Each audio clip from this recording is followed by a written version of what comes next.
Pebbles Live. Hi friends, ఈ వీడియోలో మనం పశ్చిమోత్తాసనం ఎలా వేయాలో దాని వల్ల ఉపయోగాలు ఏంటో తెలుసుకుందాం. ఈ ఆసనంలో వీపు లేదా వెనుక భాగాన్ని పూర్తిగా వంచాల్సి ఉంటుంది.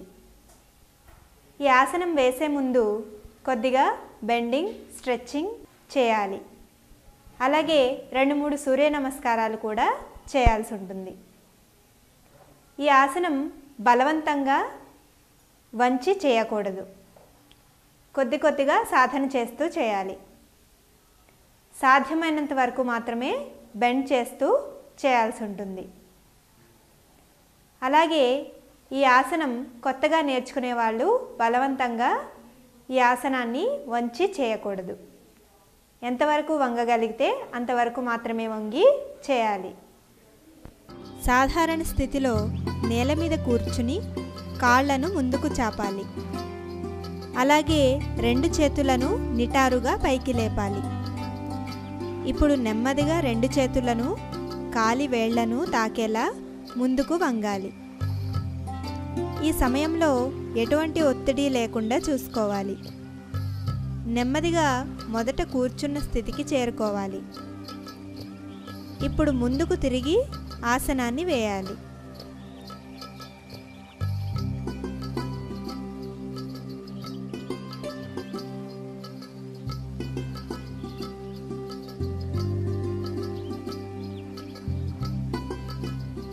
ఇప్పుడు కుడివైపు తిరిగి ఆసనాన్ని వేయాలి. ఆసనం ప్రారంభంలో శ్వాసను నెమ్మదిగా తీసుకోవాలి. చివరి దశకు చేరుకున్న సమయంలో దీర్ఘ శ్వాసను తీసుకొని నెమ్మదిగా వదలాలి.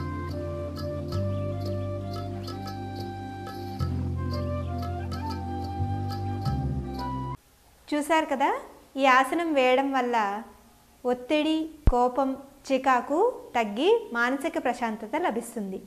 అంటే మనసు ప్రశాంతంగా ఉంటుంది. ఉదర సంబంధిత వ్యాధులు తగ్గుతాయి. అలాగే మలబద్ధకం కూడా తగ్గుతుంది. ఇంకా పొట్ట దగ్గర కొవ్వు కూడా తగ్గుతుంది. అదేవిధంగా ఈ ఆసనం మీ శరీర స్థితికి, మీ ఆరోగ్య స్థితికి సరైనదో కాదో డాక్టర్ని సంప్రదించిన తర్వాత సాధన చేయాల్సి ఉంటుంది. ఇప్పుడు ఈ ఆసనం ఎలా వేయాలో చూద్దాం. హాయ్ ఫ్రెండ్స్, ఈ వీడియోలో మనం త్రికోణాసనం ఎలా వేయాలో దానివల్ల కలిగే ఉపయోగాలు ఏంటో తెలుసుకుందాం. ఈ ఆసనం మన శరీరంలో త్రికోణాలను ఏర్పరుస్తుంది. అందుకే దీనిని త్రికోణాసనం అంటారు. ఈ ఆసనం వేసే ముందు వృక్షాసనం లేదా తడాసనం వేయాలి. నడుము, వెన్నుపూస సమస్యలు ఉన్నవారు ఈ ఆసనాన్ని వేయకూడదు. త్రికోణాసనం చక్కగా నిలబడి సమస్థితిలో ఉంటూ శ్వాస పీలుస్తూ వదలాలి. వెన్నుముక నిటారుగా ఉంచాలి. 2 కాళ్ళు వీలైనంత దూరంగా జరపాలి. నిదానంగా 2 చేతులను కూడా భూమికి సమాంతరంగా పైకి లేపి ఉంచాలి. మోచేతులను వంచకూడదు. అరచేతులను నేలవైపు ఉండే విధంగా చూడాలి. తర్వాత నిదానంగా గాలిని వదులుతూ కుడి చేతితో కుడి పాదాన్ని తాకే విధంగా మెల్లగా శరీరాన్ని వంచాలి. ఇదే సమయంలో ఎడమ అరచేయిని పైకెత్తి నిటారుగా ఉంచాలి. శిరస్సు ఎడమ అరచేతి వైపు చూస్తూ ఉండాలి. తర్వాత శ్వాస పీలుస్తూ పైకి రావాలి. కుడి చేతి వైపు ఏ విధంగా శరీరాన్ని వంచామో అదే విధంగా ఎడమ చేతి వైపు కూడా శరీరాన్ని వంచాలి. ఇప్పుడు ముందుకు తిరిగి ఇదే ఆసనాన్ని కొనసాగిద్దాం. కుడివైపుకు తిరిగి ఆసనాన్ని కొనసాగిద్దాం. చూశారు కదా, ఈ త్రికోణాసనం వేయడం వల్ల కాళ్ళు, చేతులు బలపడతాయి. మానసిక, శారీరక సమతా స్థితికి ఈ ఆసనం దోహదపడుతుంది. అలాగే ఒత్తిడి, ఆందోళన, వెన్నునొప్పి, సయాటికా వంటి వ్యాధులు తగ్గుముఖం పడతాయి. ఈ ఆసనం వేయడం మీ శరీర స్థితికి అలాగే ఆరోగ్య స్థితికి సరైనదో కాదో డాక్టర్ని సంప్రదించిన తర్వాత సాధన చేయండి. వృక్షాసనం. ఈ ఆసనం వృక్షాన్ని పోలి ఉంటుంది. అందువల్ల దీనిని వృక్షాసనం అంటారు. ఈ ఆసనం వల్ల ఏకాగ్రత పెరుగుతుంది. ఏకాగ్రతను పెంచుకోవడానికి అలాగే శరీర మరియు మానసిక సమతౌల్యతను పెంపొందించుకోవడానికి ఈ ఆసనాన్ని వేస్తూ ఉంటారు. ఈ ఆసనం వేసేటప్పుడు కళ్ళు తెరిచి వేయాలి. ముందుగా నిటారుగా నిలబడి ఒక కాలును మడిచి రెండవ కాలి తొడపై పాదాన్ని ఈ విధంగా ఆంచాలి. ఈ విధంగా రెండు చేతులను పైకి చాపి జోడించాలి. చేతులను మెల్లగా దించాలి.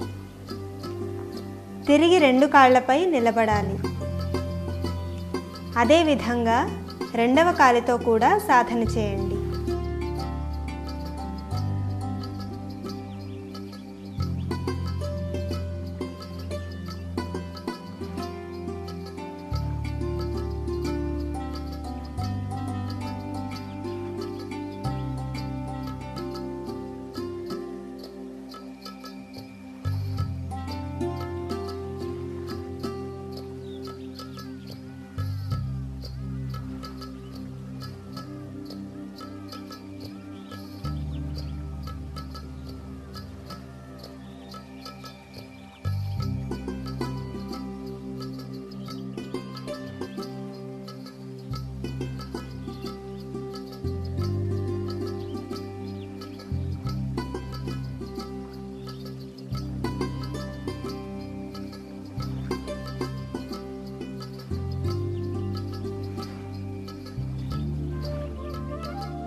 వృక్షాసనం ఎలా వేయాలో చూశారు కదా. ఈ ఆసనం శరీరంలో కొత్త శక్తిని నింపుతుంది. శరీరం మనసుల మధ్యన సమతా స్థితిని ఏర్పరుస్తుంది. అలాగే స్థిర చిత్తాన్ని ఏర్పరుస్తుంది. ఈ ఆసనం వల్ల కొన్ని రకాల సయాటికా నొప్పులు తగ్గుతాయి. ఇంకా నడుం బలపడుతుంది. అలాగే కాళ్ళలో బలం పెరుగుతుంది. మైగ్రేన్ తలనొప్పి, అధిక రక్తపోటు ఉన్నవారు ఈ ఆసనాన్ని వేయకూడదు. మీ శరీర స్థితికి మరియు ఆరోగ్య స్థితికి ఈ ఆసనం సరైనదో కాదో మీ డాక్టర్ను సంప్రదించిన తర్వాత ఈ ఆసనాన్ని సాధన చేయండి. ఇప్పుడు ఈ ఆసనం ఎలా వేయాలో చూద్దాం. Pebbles Live.